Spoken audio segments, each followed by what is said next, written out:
berkebun itu memberikan dampak yang positif gitu buat hidup kita. Cara kita memandang dunia itu insya Allah akan berubah ya dengan berkebun gitu. Yang jelas kalau untuk anak sih membentuk karakter anak-anak, dia punya tanggung jawab.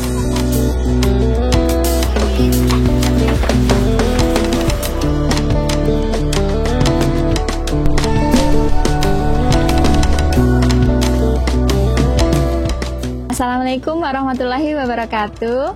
Perkenalkan, saya Bu Uti dan ini suami saya Pak Tri. Tinggal di Gamelan, Sendang Tirto, Berbah, Sleman, Yogyakarta.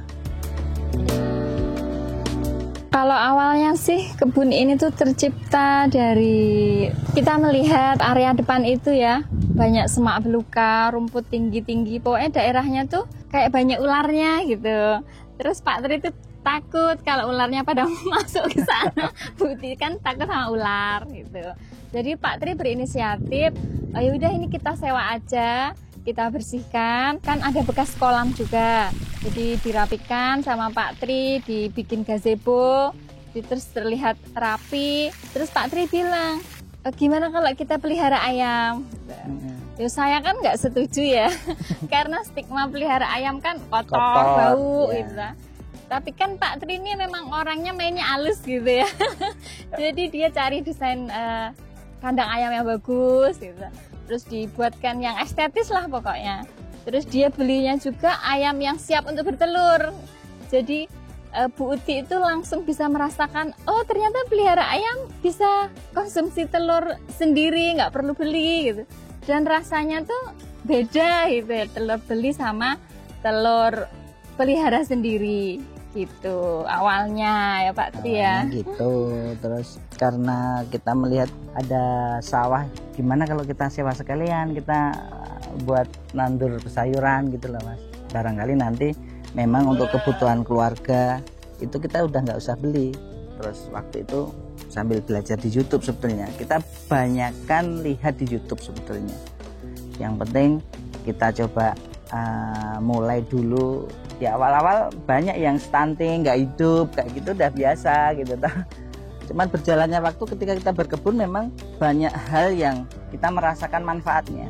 Terutama kita melibatkan anak untuk bisa dia ikut menanam. Itu ternyata membentuk karakter anak-anak untuk dia punya tanggung jawab. Jadi setiap pagi itu kan anak-anak sebelum berangkat dia bersihin kotoran ayam, terus ambil telur ayam, terus dia merasakan sendiri kan, dia ambil di kandang, bawa ke rumah buat sarapan, dia nyeplok sendiri, makan sendiri gitu. Yang jelas kalau untuk anak sih tiap pagi dia ke kebun itu kasih sayang terhadap makhluk ya, karena dia sangat peka gitu. Ketika ada hewan yang agak sakit apa dia tahu gitu loh, kayak dia sayang banget gitu loh. Dari kebun juga nih anak-anak bisa belajar bahwa oh ternyata makan mentimun itu butuh proses ya. Jadi anak-anak tahu waktu nanam timun, waktu berbunga, oh baru bisa dimakan ini setelah beberapa minggu gitu. Jadi mereka tahu prosesnya gitu. Jadi kita berharap mereka tahu prosesnya, itu mereka bisa lebih menghargai gitu, lebih bisa instan ya, berpikirnya bahwa semua itu butuh proses. Nah ini kebun ini juga kami ciptakan buat anak-anak untuk belajar gitu. Sebetulnya kalau gadget itu kita nggak bisa 100% melarang karena memang udah di zamannya. Cuman bagaimana kita menyeimbangkan dengan aktivitas lain. Sebetulnya kita berkebun itu salah satu untuk men-split waktu dia main gadget biar dia bisa ikut beraktivitas di kebun. Kalau saya ya semenjak berkebun ini jadi lebih lebih sabar kali ya. Sama lebih bisa bersyukur, apalagi cara kita memandang dunia itu jadi berubah, apalagi terhadap sampah ya. Awalnya kan kita sama-sama konsumtif, terus nggak peduli sama sampah organik, sampah anorganik itu nggak pernah dipisah sebelumnya. Pokoknya yang namanya sampah ya dibuang di tong sampah gitu ya. Tapi setelah kita berkebun, kita jadi milah-milah itu. Telur habis diceprok langsung dicuci, dipisah, itu bisa buat pupuk gitu. Habis potong-potong kangkung, akarnya itu dipisah, bisa buat kompos gitu. Sisa-sisa nasi, sisa-sisa makanan bisa buat ayam. Jadi kayak semua itu berkesinambungan gitu loh, balik lagi ke kita gitu. Pokoknya memberikan kita jadi kayak lebih deket juga ya Pak Tri ya. Ya, bener.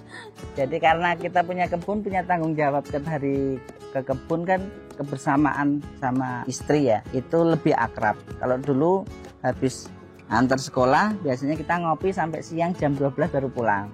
Kalau sekarang paling ngopi sebentar jam 10, pulang, lihat kebun, bareng-bareng sambil diskusi. Kalau Pak Tri kan pengennya kebunnya organik ya. Jadi Pak Tri menginginkan apa yang dimakan keluarga itu kita tahu asal muasalnya gitu loh. Dan hasilnya ya istri merasakan rasanya beda Mas, terutama yang kacang panjang itu lebih manis, dan kita langsung makan pun kita tuh kayak nggak berasa berdosa gitu loh Mas. Langsung wah enak gitu. Karena kita tahu toh yang apa pupuknya kan organik gitu, jadi insya Allah aman lah buat ini walaupun dimakan mentah-mentah gitu. Gimana membuat ekosistem ini biar berkesinambungan? Kita buat kandang ayam nanti ada kotoran kita olah, kohenya kita fermentasi jadi pupuk.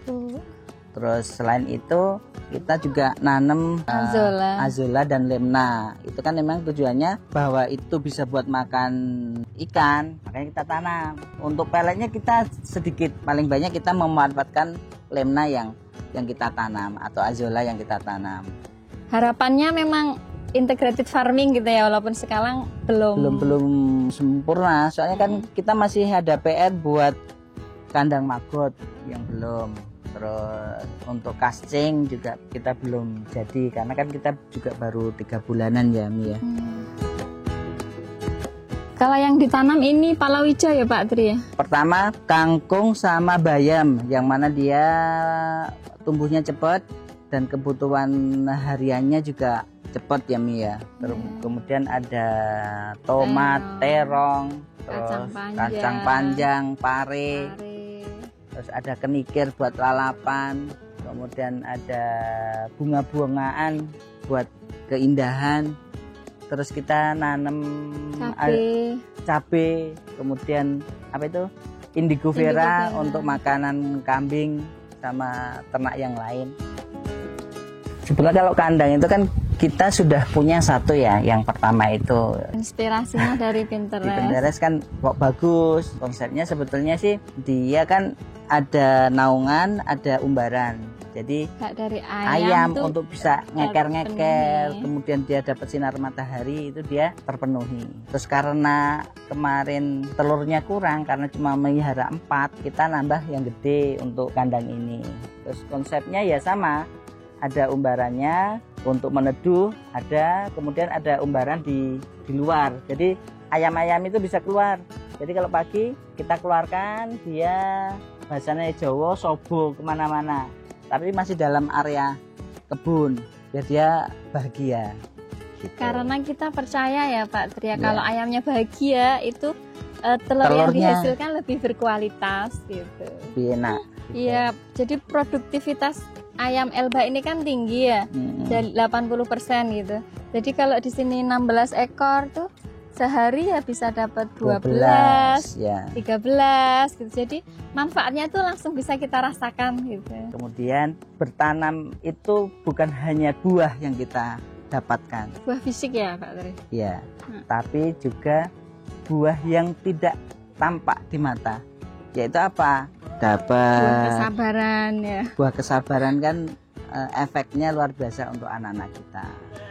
Kemudian kerja keras, itu sebetulnya buah dari hasil kita berkebun secara yang kita rasakan. Jadi kita juga pengen kebun ini membawa inspirasi ya untuk banyak orang gitu ya, bahwa berkebun itu memberikan dampak yang positif gitu buat hidup kita, buat cara kita memandang dunia itu insya Allah akan berubah ya dengan berkebun gitu. Apa yang dilakukan itu yang saya dokumentasikan gitu. Jadi misal Pak Tri lagi apa ya udah saya shoot, anak-anak lagi ngapa kita shoot gitu. Terus kita edit bikin video, pesannya tersampaikan gitu. Untuk memulai sebetulnya nggak harus sama seperti yang di YouTube atau di sosial media. Kalau kita sih prinsipnya sing ono sing iso, yang ada yang dipunya, ya itu yang kerjakan gitu loh. Toh ini juga prosesnya nggak bim salabim 1 hari jadi. Ini udah 3 bulan. Pertama nyangkul dulu, taburin pupuk, ditanamin nggak hidup. Nah itu udah biasa proses itu. Jadi memang benar-benar harus sabar. Sama kalau filosofi kita orang Jawa kan ada ateken tekun tekan. Jadi berpeganglah pada ketekunan, nanti akan sampai tujuan. Untuk memulai berkebun nggak perlu modal besar sebetulnya. Bahkan bisa dari pekarangan rumah, ya Pak, nanam pakai polybag. Ya. Sebenarnya kalau setiap keluarga itu bisa menanam 5 polybag kangkung, 5 polybag bayam, 5 polybag pare, 5 polybag kacang panjang, cabai itu cukup ya Pak Tri? Cukup kalau untuk kebutuhan harian konsumsi gitu, untuk makan gitu loh. Kalau misalnya ada teman-teman yang mau berkunjung, mau berdiskusi, kita terbuka ya Pak Tri ya. Kita sharing-sharing aja sih. Soalnya kita berdua bukan ahli gitu ya. Kita cuma sharing pengalaman apa yang kami lakukan di sini, mungkin bermanfaat buat teman-teman. Ya kita monggo dengan tangan terbuka menerima gitu. Atau bisa kunjungi akun Instagram bu_uti. Terima kasih sudah menonton video ini. Semoga membawa inspirasi untuk teman-teman semua. Jangan lupa untuk like, komen, dan subscribe Cap Capung.